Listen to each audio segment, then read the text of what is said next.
మనిషి బయట చాలా విజయవంతంగా కనిపించవచ్చు, కానీ లోపల మాత్రం భయం, అసంతృప్తి, అసూయ, అహంకారం, నిరాశ ఇవన్నీ మనల్ని వెంటాడుతూనే ఉంటాయి.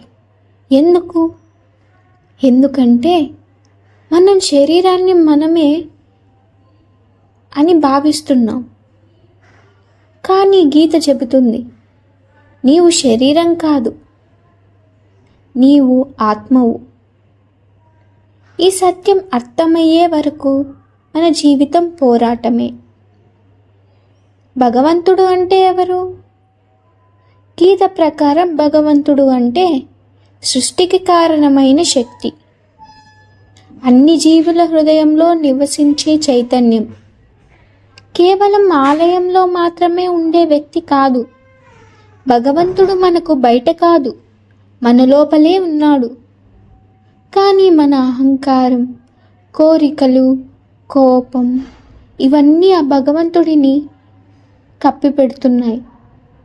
చాలామంది అనుకుంటారు, దీపం వెలిగిస్తే భక్తి, పూజ చేస్తే భక్తి, నామస్మరణ చేస్తే భక్తి. అవి మంచి పద్ధతులే, కానీ అవి భక్తికి ప్రారంభం మాత్రమే. నిజమైన భక్తి అంటే అహంకారాన్ని వదలడం, ఫలాపేక్ష లేకుండా కర్మ చేయడం, ప్రతి జీవిలో భగవంతుడిని చూడటం, కష్టంలో కూడా భగవంతుడిపై విశ్వాసం ఉంచడం. భగవంతుడు మన భక్తిని పరీక్షించడు, మన సహనాన్ని పరీక్షిస్తాడు. గీత 3 మార్గాలు చెబుతుంది. కర్మయోగం, కర్తవ్యాన్ని వదలకండి. జ్ఞానయోగం, సత్యాన్ని తెలుసుకోండి.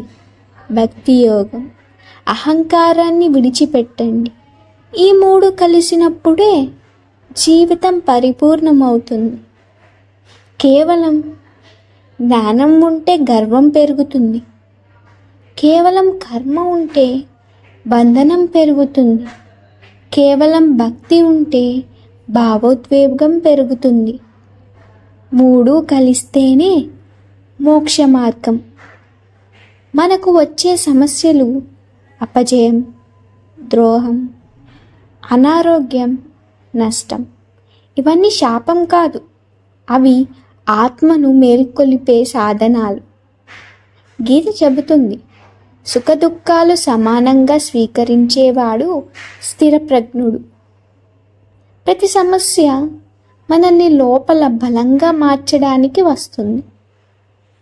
మన జన్మ లక్ష్యం ధనం కాదు, హోదా కాదు, పేరు కాదు, ఆత్మజ్ఞానం. మన నిజస్వరూపం తెలుసుకున్న రోజు భయం పోతుంది, ద్వేషం పోతుంది, అసూయ పోతుంది, శాంతి వస్తుంది.